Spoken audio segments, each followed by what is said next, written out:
Bom dia! Vamos mergulhar no tempo e descobrir mais da nossa história? Você já visitou na capital o Museu da Inquisição? O Brasil foi descoberto em pleno período do Santo Ofício e estados como Minas Gerais sofreram a intolerância religiosa. E nós vamos falar também no programa, destacar também o manuscrito grego 2437 da Biblioteca Nacional. O que é e por que pesquisadores mineiros resolveram estudá-lo? E tem mais. Você sabia que só este ano 22 pessoas morreram no anel rodoviário de Belo Horizonte e a maioria foi vítima de atropelamento? Segundo a polícia, a principal causa dos acidentes é a imprudência dos pedestres. Ao redor do anel rodoviário, inaugurado na década de 70, cresceram bairros. Para chegar do outro lado, os moradores encontram obstáculos. Uma via por onde passam diariamente 130 mil veículos. Para atravessar é muito perigoso. A minha sogra já morreu aqui na BR, meu cunhado, muita gente já morreu. Tentando atravessar? Tentando atravessar. Existem passarelas para fazer a travessia segura. São 22 no total. Uma a cada 1,5 km do anel rodoviário. Existe uma passarela lá embaixo, lá em cima, que não tem nada a ver com a travessia e a outra lá embaixo. Aqui, por exemplo, não tem, né? Não tem como usar passarela, mas se tivesse, eu garanto para você que eles iam usar. O local, quando não tem passarela, tem manifestação da população exigindo aqui esse instrumento. Aí coloca o instrumento e mesmo assim continuam morrendo pessoas, porque eles ignoram o instrumento e começam a passar embaixo da passarela. Os atropelamentos de pedestres lideram o ranking de mortes no anel rodoviário. De janeiro até hoje, 22 pessoas perderam a vida aqui. Dessas, 9 foram atropeladas. A grande parte, moradores da região. Eles acabam desprezando o perigo justamente por estar convivendo às margens do anel rodoviário. Segundo a Polícia Militar Rodoviária, os atropelamentos no anel acontecem quase sempre próximos das passarelas. O motivo se repete: imprudência. Medo tem, igual eu te falei, mas fazer o quê, né? Isso aí. O veículo a 70 km por hora, 60 km por hora, a pessoa de longe olha, pensa que está longe, pode passar com tranquilidade. E 70 km por hora é uma velocidade considerável. Então, na hora que ela assusta, o veículo já está em cima. Pois é, o DENIT informou que as passarelas foram construídas nos locais em que há maior fluxo de pedestres. De acordo com o departamento, foi assinado um convênio com o governo de Minas para melhorar a segurança no anel. O edital do projeto ainda não foi lançado. A Defesa Civil faz um alerta. A umidade relativa do ar deve ficar abaixo dos 30% até a próxima sexta-feira. O conselho dos médicos é consumir bastante água e evitar atividades ao ar livre e a exposição ao sol entre as 2 e as 4 da tarde. Com a baixa umidade, aumenta também o risco de incêndios e a principal causa, principalmente na beira das estradas, são as bitucas de cigarro. Muita atenção, então, motoristas. Vamos ver agora como é que está o tempo na capital? Você vê aí imagens ao vivo da região sul de Belo Horizonte. Temos aí a Serra do Curral, céu muito azul nesse momento. A temperatura é de 19 graus e a umidade do ar 64%. Veja no mapa a previsão do tempo para hoje em todo o estado. Tempo claro com névoa seca no Alto Paranaíba, noroeste, norte e centro do estado. Nas demais regiões, céu claro a parcialmente nublado. No sul, em Cabo Verde, mínima de 4 e máxima de 36 graus em Arapuá, no Alto Paranaíba. Em Belo Horizonte, a temperatura varia dos 15 aos 31 graus.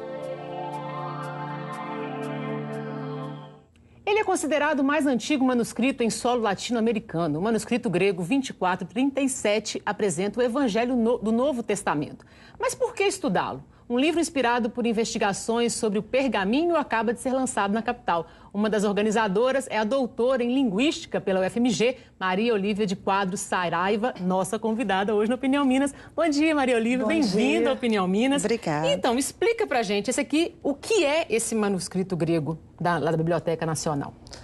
Bom, a história começou em 1952 com o Metzger, que era um americano responsável por saber de todos os manuscritos da Bíblia do mundo, num comitê específico para isso.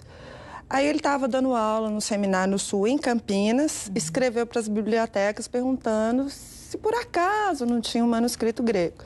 E aí ele respondeu quer dizer, ele recebeu a notícia que na biblioteca tinha. Nacional tinha. Aí ele passou lá 1 ou 2 dias pegando, quer dizer, ele tem muito conhecimento de manuscrito do Novo Testamento, deu as características gerais e datou ele do século XI ou XII, né?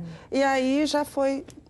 Parou por aí? Não, aí ele mandou para uns alemães que classificam, o Marcel Richard, que não é alemão, mas ele é responsável por classificar os códices, e ele acabou levando o nome, segundo os padrões mundiais, recebeu o número 2437. Agora, esse manuscrito aqui é grego, né? Esse manuscrito que você estudou, mas não se sabe como chegou ao Brasil.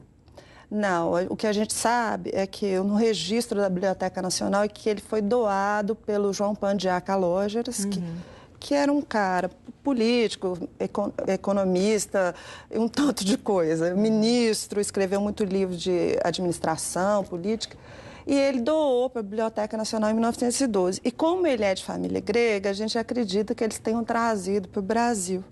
Agora, esse trabalho que a gente está mostrando aqui, não é? Aqui é uma foto do manuscrito. Do manuscrito, real, é. Né? Tem na minha tese. Pois é, esse manuscrito, na verdade, o texto que ele contém, existem manuscritos desse tipo no mundo inteiro.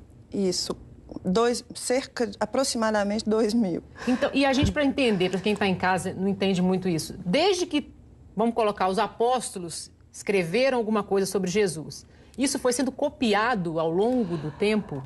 A gente pensa que teve um período de oralidade aí mesmo porque o cristianismo era um pouco subversivo. Tanto para o Império, os judeus perseguiam os cristãos. Então, a princípio, não deve ter tido muito cuidado, porque era tudo muito escondido, passava o que dava por escrito. Mas a gente acredita também que logo no início, a partir do 1º século, já teve a necessidade de escrever justamente por essa oposição do paganismo ao judeu, para não subverter, para ganhar força, né? E ter um texto escrito para marcar território. Né? A gente pode dizer que o mais antigo manuscrito desse estaria hoje no Vaticano? Do século III, um pedacinho de papiro, porque quando é papiro sobram uns retalhinhos, né? Que é a diferença do manuscrito para o papiro, né? Que é mais antigo ainda. Que a partir do século IV é que eles começaram a usar mesmo o pergaminho. Agora, qual que é a importância de se estudar um manuscrito? Você esteve em Roma também, completando o seu trabalho, né? Porque o Brasil não tem tradição mesmo, porque não tem acervo, né? Quer dizer... A gente é muito novo, né? Vamos colocar assim. E esse pessoal, você imagina em Roma a tradição, há quantos séculos eles estudam isso e de milênios, vamos dizer assim, porque começou na Grécia, uns mais até de 2.000 anos, porque um cara que começou a pensar primeiro de preservar os textos homéricos já foi bem antes de Cristo. Mas a filologia dita mesmo foi na Biblioteca de Alexandria, ali antes de Cristo, um pouco antes de Cristo, né? Depois que ela pegou fogo, o que sobrou ficou nos mosteiros, né? Uma coisa, já que você falou isso, é importante. Todo mundo me pergunta o que é original. Essa cópia é original? Primeiro que no século XII ela já não era, mas se tivesse original no mundo, ela já não seria, né? Então, o que eu costumo dizer, a minha visão é da academia mesmo, né? Que já que eu trato acidentalmente um texto religioso, né? Porque, a princípio, eu queria estudar por causa do grego, das letras minúsculas, manuscritas gregas. Vou mostrar aqui no livro, tem vários tipos de aí escrita tem antiga, vários, né? Isso aí que eu estudei em Roma, os vários tipos de letras gregas. Esse painel aí só de grego, porque o manuscrito é em grego. Então, foi mesmo a curiosidade de entender de como que é o livro, o pergaminho, as medidas, como é que é montado os fascículos, os cadernos. Então, tudo isso tem um padrão, né? Dessa época aí, o padrão era bem um padrãozinho fixo. E a partir, vocês agora, a partir desse primeiro trabalho aqui, vocês vão dar continuidade a isso? Na verdade, a gente já tem os trabalhos, né? Porque começou isso no final da década de 90. Aí eu já entrei para o mestrado mexendo, fazendo uma edição. A edição é o quê?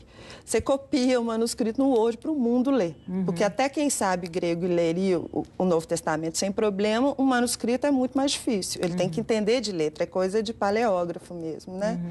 Inclusive, tem abreviaturas que a gente tem que desvendar, porque a pessoa que lê grego não é obrigada a saber de abreviatura, né? Isso é uma coisa muito específica. Foi justamente por isso que eu fui para Roma. E aí acabei entendendo um pouco mais dessas questões, não só em relação à Bíblia. A Bíblia tem de característica o quê? Um volume enorme de testemunhos de fonte. Quer dizer, mais ou menos 2.000. Nenhuma obra você tem essa quantidade de fontes, né? Então, o que eu ia falar? Pois é, mas aí esse trabalho, você acredita que a partir de cada estudo novo do manuscrito, porque alguém pode falar assim, mas já tá escrita a Bíblia, vai continuar lendo o manuscrito para quê? Você acha que a partir de cada leitura nova, com novas cabeças, pode-se descobrir coisas novas? Principalmente para a gente da academia, que você tem que entender que manuscrito é o que sobrou, e não necessariamente o mais antigo é o melhor, o mais...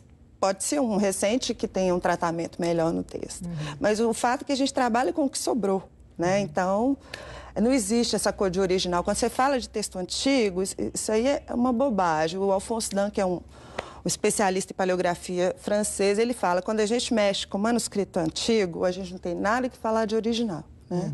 E aí tem uma certa divergência do ponto de vista da crítica textual do Novo Testamento, que as pessoas aí têm um outro elemento que é fé, né? Então tem uma certa divergência. Mas eu não entrei nisso. Eu analisei o objeto códice, a medida do pergaminho, os fascículos, descrevi segundo as descrições europeias. Mas né, vocês pensam em fazer agora um trabalho com pessoas não religiosas sobre uma tradução, uma possível tradução desse manuscrito? Mas isso ainda está meio embrião ainda. Porque aí o Paulo Benício, por exemplo, que trabalhou, ele é da igreja, quer dizer, ele foi atraído pelo texto da Bíblia. Então, ele veio pela Bíblia. E eu sou o contrário, eu fui atraído pela letra, pelo grego, pela coisa da codicologia, da paleografia, né? Que é o elemento Indiana Jones. Que é o que muita gente também fica curioso com essas coisas. Você teve com esse pergaminho nas mãos? Você tocou nele? Mas aí tem permissão especial, porque eu era pesquisadora, ganhei carta de pesquisadora do acervo da Biblioteca Nacional. Aí tem aquele cuidado todo sem lápis, de luva, até mais cuidado que na Europa. Lá você pode pegar com a mão, aqui tem que ser com luva. Pois é. Né? E você reparou, parece que nesse manuscrito tem erros?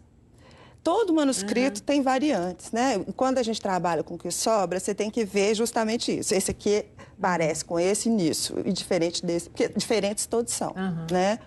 Então, o que você tem que ver é o que tem em comum, tentar agrupar. Esse texto veio de Alexandria, esse texto de Bizâncio, esse de Roma, pelas características gerais, né? Ok, então, muito obrigada pela participação, viu, Maria Olívia? Parabéns pelo seu trabalho, pela sua iniciativa, pela equipe toda que te auxiliou, né?